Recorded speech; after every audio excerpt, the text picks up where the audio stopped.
All right, Martha. So you know Tyler and I are schema fans, but what about the non-SEOs? Why should non-SEOs care about structured data? Well, I think now more than ever, like the content people can be like, well, the content is at the center of it.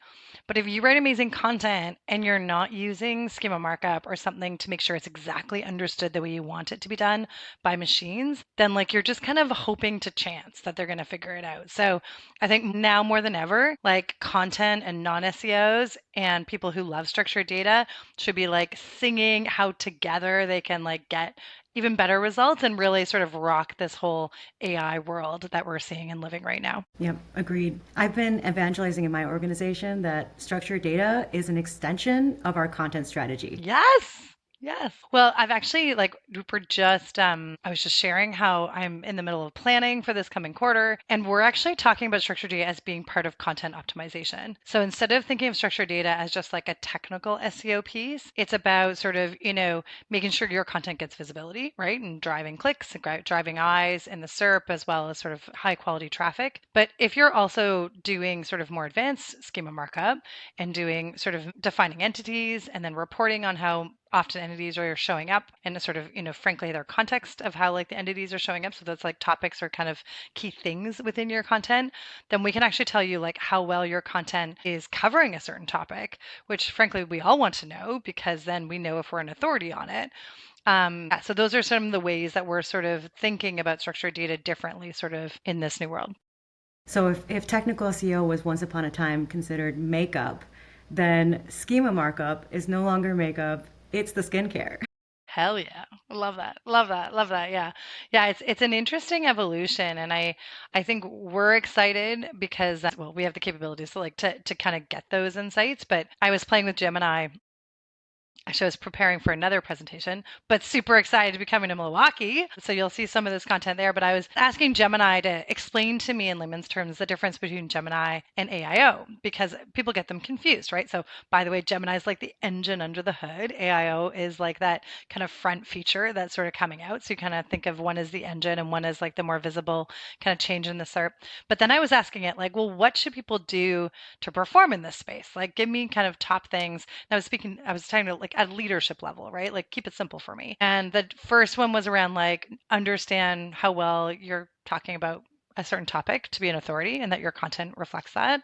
The second was SEO evolution and making sure that you have really good structured data. So, hey, if Gemini says it's true, and they weren't referencing my content, so that's always good. It was someone else, it was like through other things that it was coming up with that answer.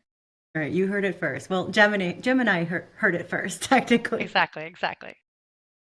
So, Martha, I think when we first connected, must have been a decade ago at least. It's I getting remember you close. telling me Yeah. that unofficial, like structured data that has not passed the Yandex, Google, schema.org official committee, you found some evidence that they were still accepted by Google.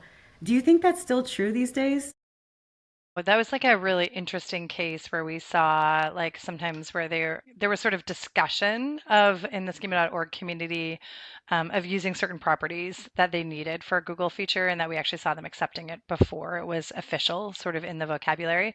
I've seen less of that recently. I think like between a decade ago and now, what's so different is, LLMs are way smarter than they used to be. And in a recent conversation I had with Ryan Levering, and actually this is the first time I'm talking about this, but he was talking about how, structured data really is the most like is cost effective when extracting. And he's an expert in extraction. That's actually what his PhD was in. And so Ryan Levering's in Google. He's one of the structured data advocates there. And so my interpretation is that he still believes like it's the most effective and cost effective and accurate way of them extracting information off websites. And so I think if we think about that, I think like, even with this evolution of large language models and sort of how things are evolving, like they're going to do things that save money, right? So whether that be sort of new properties or other pieces, I think there's still relevance, but it's changing just because of the dynamic of large language models today. What was his name again? The Google Ryan advocate? Levering. Ryan Levering. Okay, I'll have to follow him. Yeah, Okay. Mike King sort of tweeted something out of, I don't know, last week. The big news was like both Google and Microsoft confirmed like they're using structured data for sort of, their generative AI kind of capabilities. And I think a lot of it comes down to like how can they use it to be cost effective and scale and be more accurate. That to me makes sense, right? Of to sort of like how they're doing it. So he was the person from Google that spoke at the New York, I think it was like Search Console Live event. Bing and Copilot, they're for sure using schema.org markup to better understand website content. You've mentioned a little bit how this is going to affect search and content strategies. Do you think that schema markup will become an even more important connection between the website side and then this AI conversational search platform side? Yeah, so like I said, I do think it's going to help with scale. Like I was thinking about this recently, like if you think about like the biggest challenge, and the numbers are pretty crazy with regards to like users, like it's like 14 billion searches a day on Google and like 37 million, I think is the number I saw on ChatGPT. So it's like it's not even really comparable numbers. And so Google sort of being the one who has figured out how to scale and do it at scale. And scaling is harder than we think it is, right? Like it's not just like, oh, we just times it by 100. Like you can't really do like things break every time you 10 times something. Spoken as an entrepreneur, like it breaks every time you 10 times something. And so like to me, if it's like, and there's tons of data architecture research, whether that be from Gartner or whether that be from data.world, like data architects who are saying large language models work better with knowledge graphs. And so then you have to assume for those that are listening that are maybe not schema.org, like they're like, how does schema markup and knowledge graphs? Like, what is that? So when you like define a page using schema markup and define properties, if you're also then defining a relationship between something on another page, you're all of a sudden like connecting this dot, right? You're kind of like almost like mapping the puzzle. And when you map that puzzle together and define those relationships, you create something called a knowledge graph. And knowledge graph technology has been around for a long time. Schema.org was written with the intention of it defining relationships, right? To build knowledge graphs, which is actually how I ended up in this because my co founder happened to be a semantic technologist and want to work in knowledge graph technology. So, like that's how I ended up doing this. So, when we go back to your question, which is like, how does this all play together? Like, we know that schema builds knowledge graphs. We know that knowledge graphs help large language models scale. And then it also helps them like solve their biggest risk, which is around hallucinations. And so I think like all those things combined make sense that they'll find some way to work together. I wonder if at what point, they'll want to have programmatic, like you'll basically publish your schema markup to them versus them crawling your site. So I could see that happening in the future because then it's like they like putting the burden on us to do things. I think the other piece is just like I do think that in time, all this conversational piece, like we as content owners and creators need to have some control. And I think what we're seeing in market today with how much traffic and clicks Google's AI overviews is taking, at some point there needs to be a counterbalance. Because I joke that like our old contract with Google, where like I give you content and you give me clicks, has been waning, right? Like they haven't been holding up their side of the bargain. And so I think that something's got to change there. So there might be at some point a play where we as content producers only provide access to our data for people we want to use it. That's interesting.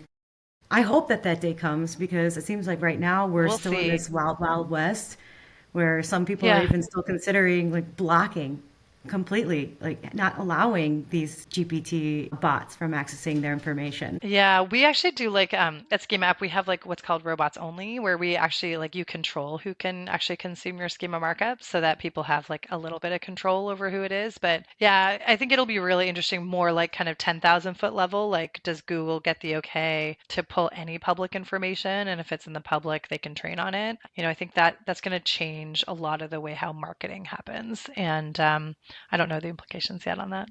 Right. Right. I think one of the biggest implications is what is factually correct and accurately representative of the content on your website. So I Exactly. think to your point, if we're directly feeding our structured data to these GPT or the Geminis of the world, then we're hoping that that means the information coming out from those results is more accurate.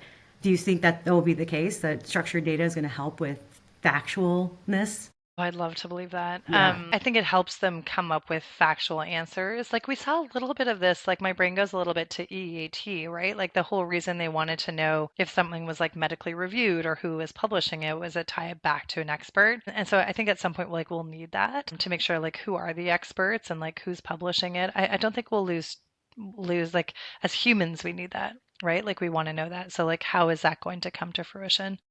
And I think that's actually what right now I'll call it the website container. Like when I'm on, a bank's website, like there's an authority associated with the fact that like this is the bank publishing this, or if I'm looking for a doctor and I'm on the healthcare website, like I know that they're writing truth, right? Like this isn't something.